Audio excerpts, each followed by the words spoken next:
మీ business ఏదైనా మీ ఊర్లో promotion చేయాలంటే అది సుమన్ టీవీతోనే సాధ్యం. ఇప్పుడే సంప్రదించండి. హలో నమస్తే, వెల్కమ్ టు సుమన్ టీవీ. నేను మీ లావణ్య. ఈరోజు మనం విశాఖపట్నం మధురవాడలో ఉన్న పిఎం పాలెంలో ఉన్న శంభువని పాలెంలో అయితే ఉన్నాం. ఇది కొండల మధ్యలో ఈ గ్రామం అయితే ఉంటుంది. ఈ గ్రామం బేసిక్ పల్లెటూరు అనమాట. అంటే లైక్ నెట్వర్క్ ఏమీ ఉండదు. అండ్ లోపలికి జర్నీ చేసుకుంటే ఈ గ్రామంలోకి రావాలంటే మినిమం లైట్ ఫెసిలిటీ కూడా ఉండదు. ఇక్కడికి చాలా ఇబ్బందిగా ఉంటుంది ట్రాన్స్పోర్టేషన్ అండ్ ఎవ్రీథింగ్.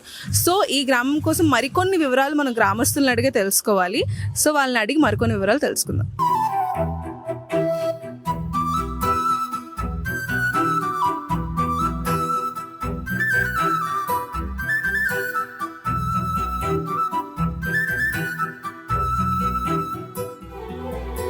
ఇప్పుడున్న ప్రజలతో మాట్లాడి మరికొన్ని వివరాలు తెలుసుకుందాం. నమస్తే అమ్మ. నమస్తే అండి. మీ పేరు? నా పేరు నరసింహమ్మ, సింహోన్పాలెం.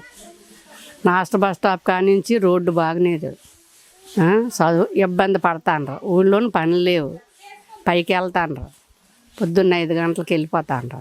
5కి వెళ్తాండ్రు. కారేజీలు తినకో వెళ్ళిపోతాండ్రు. అసలు పని చేసుకొని రాత్రి 7-8 గంటలకు వస్తాండ్రు. ఈ ఊరిని ఎవరో పెద్ద మనుషులు పట్టించుకునేది ఈ కాలంలో పట్టించుకునేది. ఈది నైట్లు లేవు. చదువుకున్న వాళ్ళకి జాబులు లేవు, ఏటి లేవు. ఊళ్ళోనే పనులు లేవు. చాలా ఇబ్బంది పడతాను. రోడ్డు కూడా సరిలేదు. మధం కూడా రెండో మధం ఇరిగిపోతుంది. రెండో మధం అక్కడ ఇరిగిపోద్ది. పెద్ద బరువు వచ్చితే ఇరిగిపోద్ది. ఊళ్ళోనూ ఎవరికి అవలే కానీ ఒకరి గురించి ఒకరు పట్టించుకోరు. ఎవరి బతుకాలే బతుకుతాండ్రు. కష్టాలు వచ్చినా రాత్రి మీద అయినా ఏ అంబులెన్స్కో ఫోన్ చేస్తే రావడం. అలాగా కొంతమందిని చంపేసుకున్నాం. వయసున వాళ్ళే. మీరు వెళ్ళేటప్పుడు 3 సంవత్సరాల క్రితమా ఒక బాబు చచ్చిపోండా. మీరు వెళ్ళేటప్పుడు 2-3 చచ్చిపోండ్రు. ఏ రోగాలు అతలు పట్టించుకునేది.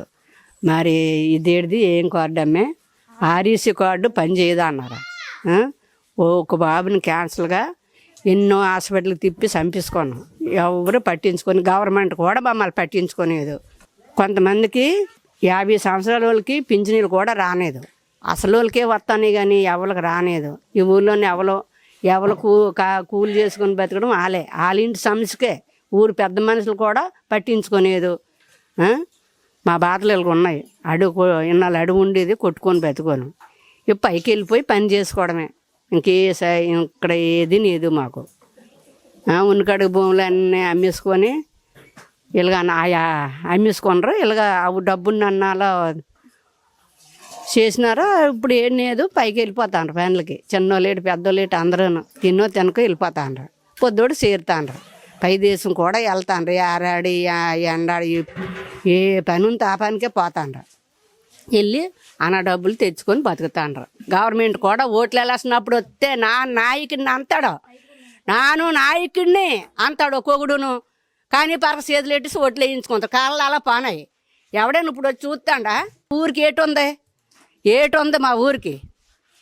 మాకు ఏటి న్యాయం చేశారో? ఓట్లు వెళ్ళసినప్పుడు అయితే వాళ్ళంతా వాటి వల్ల డబ్బులు తిన్న వాళ్ళు. చదువుకున్న వాళ్ళకి ఉద్యోగాలు లేవు. చిన్నదో పెద్ద ప్రతి ఊరు వాళ్ళకి ఉన్నది. మాకు ఏ ఉద్యోగాలు లేవు, ఏటి లేవు. బోల్డ్ చదువులు ఆడవాళ్ళు మగవాళ్ళు చదివి సలగొన్నారు. చదివిన వాళ్ళే మున్సిపాలిటీలను కలిసిపోయింది. మీకేటి వస్తాయి? ఓట్లు వెళ్ళసినప్పుడు అయితే వస్తారు. అందరూను నాయకులు అందరూ వస్తారు. ఇప్పుడు మాకు ఆవిడ తొంగు చూసినాడు ఆవిడ నేడు. ఇబ్బందులు ఉన్నా కష్టాలు ఉన్నా కర్మాలు ఉన్నా మామప్పు సొప్పు చేసుకొని ఏ హాస్పిటల్ అంటో వెళ్ళిపోవాలి. ఇప్పుడు 3 నెలలు 4 నెలలు అవుతుంది. ఒక అమ్మాయి అంతా హాస్పిటల్లోనే ఉన్నది. ఇంకా రానది. అన్ని హాస్పిటల్ తిప్పి కేజీస్ జాయిన్ చేసినారు. వాళ్ళు తిండేటో వాళ్ళు తిప్పడేటో అక్కడ ఎడతారు. ఒక్కరికి ఎడతారు, అందరికి ఎడతారా? అలాంటి ఇబ్బందులు పడతాను. మాకు అవ్వులు న్యాయం చేస్తారు. చంద్రబాబు న్యాయం చేస్తాడా? యువతలు ఓట్లు వెళ్ళాల్సిన నాయకులు చేస్తారా? ఇప్పుడు ఎవరు చేస్తారు? రోడ్డు అలా పోయింది. కాలువలు ఇలా పానాయి. ఏమీ లేదు. ఈది అక్కడో నైట్ ఉంటే ఇక్కడో నైట్ అంతే. ఊళ్ళోనే ఎవరు ఏ దొంగలో ఏటోటి పైన పర్వాలేదు. ఏటి లేదునే డబ్బు ధనం లేదు. అవతల అడుగులోళ్ళు తాగినోళ్ళు తిరిగినోళ్ళు జంటలు మంటలు అందరూ వస్తాండ్రు. ఎక్కడేం జరిగినా మాకేం సంబంధం లేదు. చెక్ పోస్ట్ మాత్రం ఆపించాండ్రు. ఎవరు ఆపించారో తెలియదు. ఒక్కసారి వస్తుంది 8 గంటలకి 7 గంటలకు వస్తుంది బస్సు. అందరూ వెళ్తారు. కంబాల కొండోళ్ళు అక్కడ పార్కులు ఇక్కడ పార్కులు కూలోళ్ళు నాయలు అందరూ వెళ్తారు. అవతలు ఏ పనులు చేసుకొని ఎలాగోనా పొద్దుటికి 7-8 గంటలకు వస్తారు నడుచుకొని. అలాంటప్పుడు మాకెందుకు ఓట్లు వెళ్ళాల్సినప్పుడు మాత్రం వస్తారు.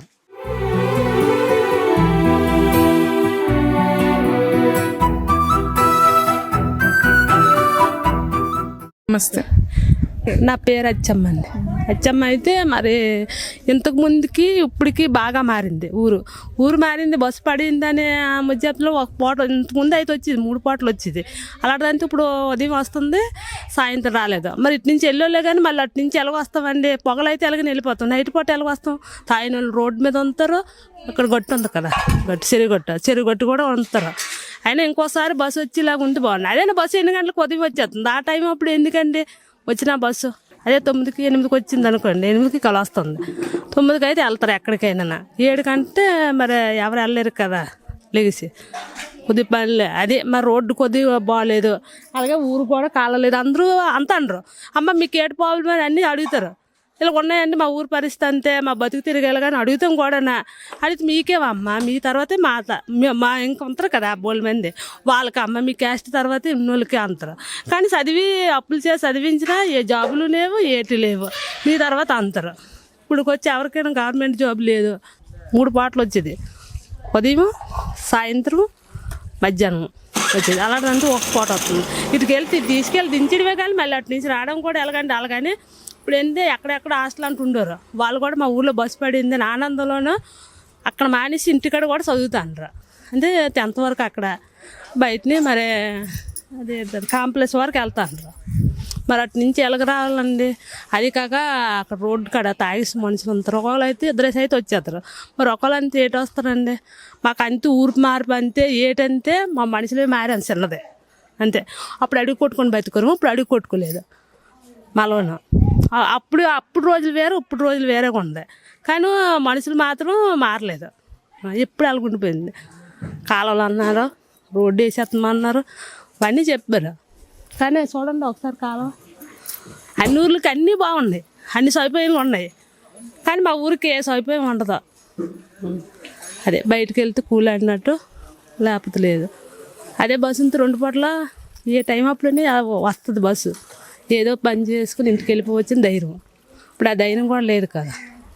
ఆటో కట్టించుకోవాలంటే 100 రూపాయలు అడుగుతారు పక్కే. ఇటు నుంచి 100, అటు నుంచి 100, 300 వస్తాయి అనుకోండి. ఇటు నుంచి 100, అటు 100, 200 పోతే 100 తింటామేంటి చెప్పండి? ఎవరైనా మీకేటమ్మ అంటారు. అలాగని మా పిల్లలు అలాగే చదివించాను. ఇప్పుడు వచ్చే జాబులు లేవు, ఏటి లేవు. నమస్తే అండి. నమస్తే అండి. మీ పేరు? హైడ్రాజ్ అండి. మీరు ఇక్కడే ఉంటారా? 5 years నుంచి ఇక్కడ ఉంటున్నామండి. మీ ఊరు కోసం కొంచెం ఇన్ డీటెయిల్గా చెప్తారా? ఇక్కడ ఏంటంటే అండి, ఫస్ట్ ఆఫ్ ఆల్ ఇక్కడ అర్జెంటుగా మనం ఫోన్ చేద్దాం అంటే ఇక్కడ ఫోన్ చేయడానికి ఇక్కడ సిగ్నల్ మెయిన్ అందుతుందండి. అది మెయిన్ ప్రాబ్లం. అర్జెంటుగా ఎక్కడికి వెళ్దామన్నా అదే అర్జెంట్ ఫోన్ కాల్ చేయాలి. మెయిన్ అర్జెంటుగా మనం ఎవరికైనా ఇతరులకి అవుట్ ఆఫ్కి చేసేటప్పటికి ఇక్కడ సిగ్నల్ ప్రాబ్లం మెయిన్ అండి. తర్వాత ట్రాన్స్పోర్టు అంతే, బస్సు మార్నింగ్ టైం ఒక పూట వస్తుంది, అది ప్రాబ్లం అండి. అర్జెంటుగా ఎక్కడికైనా వెళ్దామంటే మెయిన్ సిగ్నల్ ప్రాబ్లం. టవర్ వేస్తారు కానీ కొంచెం అది ఒక్కొక్కసారి వస్తుంది, ఒక్కొక్కసారి రావట్లేదండి బిఎస్ఎన్ఎల్. అది మేము కోరుకునేది. అర్జెంటుగా ఫోన్ కాల్స్ రావడానికి ప్రయత్నం అవుతుంది కానీ ఇంకా సిగ్నల్ సరిగా అందట్లేదు. మెయిన్ ప్రాబ్లం అది ఉందండి. మిగిలిన అన్ని లైక్ మీ ఊర్లో థింగ్స్ అన్ని బాగా వెళ్తాయా సర్వైవల్కి? అంటే బ్రతుకు తెరువుకి అన్నీ బాగుంటాయి అక్కడ? బతుకు తెరువు కంటే ఇక్కడ జీడి తోటలు ఉన్నాయండి వేసవి టైంలో. అవి ఆ టైంకి అయితే ఆ టైంకి అలాగా 5 ఏళ్ళకి అది కాస్తుందండి కాపుకి. తర్వాత అది మే కల్లా అయిపోతుంది. తర్వాత బయటికి వెళ్ళి ఏదైనా కూలి పని చేసుకుంటారు. చదువుకున్న వాళ్ళు అంతంత మాత్రాన ఉన్నారండి. లైట్ ఫెసిలిటీది అవేమీ ఉండవు కదండి. మరి మీ ఊర్లో లేడీస్కి ఎలా? అది ప్రాబ్లమే కదా? సరే, చాలా ప్రాబ్లం అండి. సఫర్ అవుతారు. అదే ఎవరొక ఫోన్ చేస్తే అదే వెళ్తారండి బైక్ మీద తీసుకురావడానికి. అదండి మిడ్ నైట్లో కానీ వస్తే అది సాయంత్రం 7 అయితే చాలా ఇబ్బంది అవుతుందండి. ట్రాన్స్పోర్ట్ మాత్రం ఎవరికి ఫోన్ చేస్తే వెళ్ళి ఇతరుల నుంచి వెళ్ళి తీసుకురావడం అలా జరుగుతుంది. అది కూడా సిగ్నల్ ఉంటే అవుతుంది, సిగ్నల్ కూడా లేకపోతే అది కూడా అవ్వదండి. ఫోన్ కలిస్తే అవుతుంది, లేదంటే నడుచుకొని రావడం అండి. ఇది ఇబ్బంది అండి. హాస్పిటల్కి వెళ్దామన్నా ఏదైనా ట్రాన్స్పోర్ట్కి అది మెయిన్ ఇబ్బందిగా ఉంది. ట్రాన్స్పోర్ట్కి మాత్రం చాలా ఇబ్బందిగా ఉంది. ఈ ఫోన్ కాల్స్కి సిగ్నల్స్ కూడా రావట్లేదు. అది ఈ 2 ప్రాబ్లమ్స్ మెయిన్ ఇక్కడ కారణం ఉంది.